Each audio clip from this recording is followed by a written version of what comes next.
BRS के कारगुजार सदर के तारक रामाराव ने कहा है कि सीनियर कायदीन और कारकुनान का हुक्मरान कांग्रेस पार्टी छोड़कर अपोजिशन बीआरएस पार्टी में शामिल होना रेवंत हुकूमत के जवाल की अलामत है। रेवंत रेड्डी ने 35 बार दिल्ली जाकर क्या किया?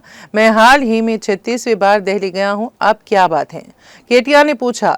स्टेशन घनपुर में साबिक जेडपीटीसी कीर्ति वेंकटेश्वरलू और कांग्रेस के सीनियर लीडर मुल्की रेड्डी राजेश्वर रेड्डी ने तेलंगाना भवन पहुंचकर बीआरएस पार्टी में शमूलियत इख्तियार की। इस मौके पर केटीआर ने उन्हें गुलाबी खंडवा पहनाकर गर्मजोशी से उनका इस्तकबाल किया।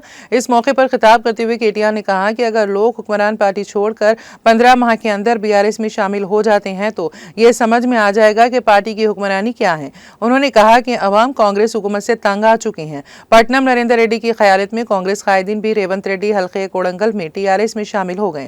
केटीआर ने कहा कि अवाम 15 माह में कांग्रेस पार्टी से नाराज हो जाएंगे। रियासत में गुज़िश्ता 48 घंटों में 7 किसानों ने खुदकुशी की है। इसी तरह से एक और सिमत में एसएलबीसी में एक हादसा पेश आया जिसमें 8 मजदूर एक सुरंग में फंस गए, लेकिन वजीर आला रेवंत रेड्डी इंतखाबात की तशहीर में मसरूफ है, जबकि इस इलेक्शन से हुकूमत बदलने वाली नहीं है। इसके बावजूद रेवंत रेड्डी हेलीकॉप्टर में जाकर इंतखाबी तशहीर कर रहे हैं। इस मौके पर बीआरएस रुकन कानून साज कौंसिल वो साबिक वज़ीर दाखिला मोहम्मद महमूद अली मधुसूदन चारी के अलावा दीगर बीआरएस कायदीन मौजूद थे।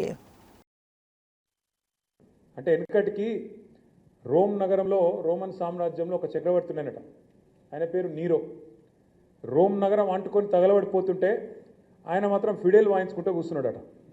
రేవంత్ రెడ్డి గారి కథ కూడా గట్లే ఉన్నది. ఎందుకంటే ఓదికి ఇక్కడ 7 రైతుల ఆత్మహత్య 48 గంటల్లో 8 మంది కూలీలు ముఖ్యమంత్రి గారి సొంత జిల్లాలో అక్కడ సొరంగంలో ఇరుక్కొని పోయి ఉన్నారు.